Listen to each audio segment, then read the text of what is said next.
Hello, good morning. Anuhan sa araw nito ang Asiko Bridge, oh. Ayan siya, oh. Yung mga dumadaan ng mga sasakyan. Actually, sige pagkitrabaho. Ano na ako. Mga dump truck naghahakot ng mga materyales, mga nagpapagawa ng bahay dito. Kasi kasalukuyan pa ngayon, guys, na maraming mga ginagawa dito sa village namin. Kasi lalo na natapos nitong bridge na to, oh. Ito talaga yung pinaka-importante dito sa village namin kasi yan, oh.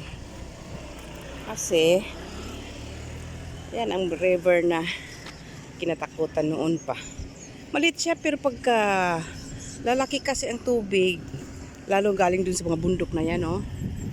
Doon, oh. Ano talaga siya, kung parang medyo nakakatakot. Sige pagtrabaho ang ano. Kasi hanggang ngayon, di pa talaga siya fully finished. Ginagawa pa rin yung ano naman dito.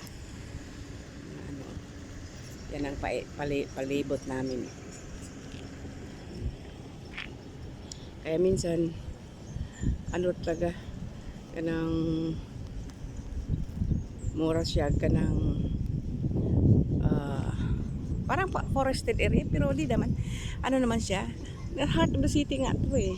Kaso lang, ang Davao City is really green city.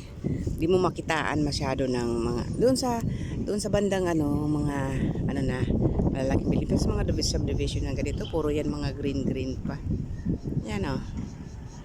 Diba? Ayan, dadaanan yan sa diversion road. May diversion road dumadaan dyan yan, oh, dyan banda, oh, hanggang dyan. Tapos pag gusto kang pupunta ng shrine, alam mong hilltop na yan, doon sa kunting unahan konti, yan na ang shrine na ano talaga, maganda talaga siyang lugar, a little bit holy, but basta maganda talaga ang shrine, maganda talaga siya doon. Nakapunta na ako rin, kaya ganda talaga ang lugar. Pinalibutan kami ng ano, kaya delikado pag mag-ulan noon kasi itong river na to, yan, aapaw yan noon, eh. Ngayon kay ginawa ng kalaki-laking dike. Kaya medyo ano na siya. Wala na kami. Kumbaga ayos na kaming manirahan dito. Tsaka yung subdivision na yan, pag uwi ko dati, nung wala pang COVID, pag uwi ko dyan, ano pa lang yan, parang tinatanggalan pa lang ng mga nyug yung area na yan. Eh ngayon alam mo, tapos na. Ako na natin yung pinsan ko. Ayan, oh. Kuha lang kong mga view dyan. Kaya ganun yung pinsan ko. Diba ang ganda? Napakalamig ng lugar dito. Ang tubig nyo, guys, you know, pag maligo kapag hindi ka sanay, lalo ng tubig sa Saudi kay perting inita, grabe ka init. Pero dire sa Davao, sa area namin, pag maligo ka, uy, Diyos ko, oh my God, parang nag-ice-ice ang tubig.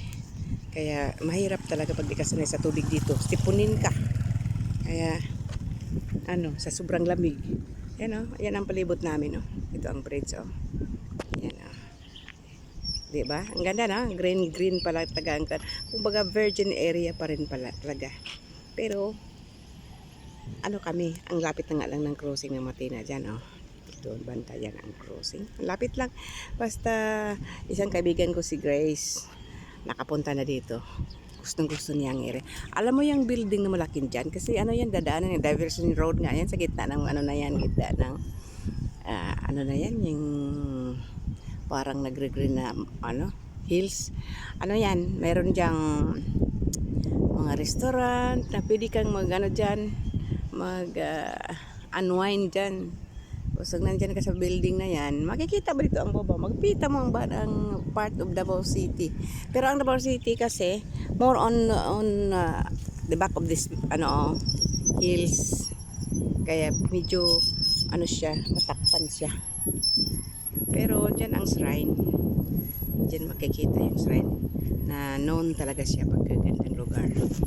Napakaganda talaga, parang siyang paradise. Tapos dito, ayan, yun ang iba. Doon, you know, yung area na yan, daanan pa rin yan, papunta doon pa rin yan. Ito ano yan, pakanan sila doon, papunta doon sa ano namin doon.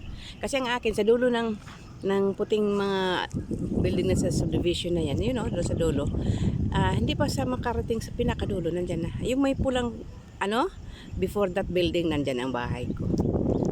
Habang ngayon, hanggang ngayon, pinagawa pa. Kaya, medyo, habang tiis pa. Ayan. Pag lalabas ka dito, pupunta ka doon sa sentro ng Davao City. Mismo, kung baga doon sa mga commercial area, dyan ka dadaan. Yan ha.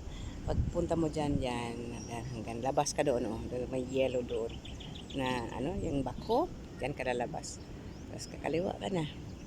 Yan, Davao City na talagang kumbaga commercial areas na yun. Malapit lang masyado.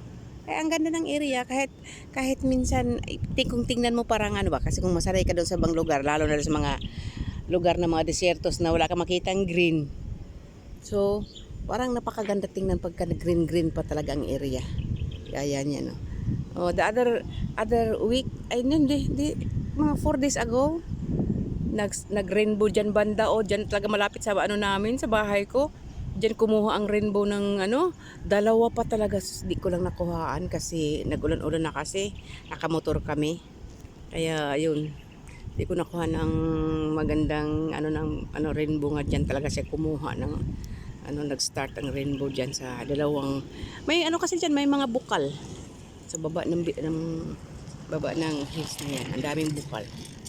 Kaya siya ito nagpainit-init ako dito kasi ang ganda ng area, ang gandang magpainit-init dito, maglakad-lakad. Kaya para kang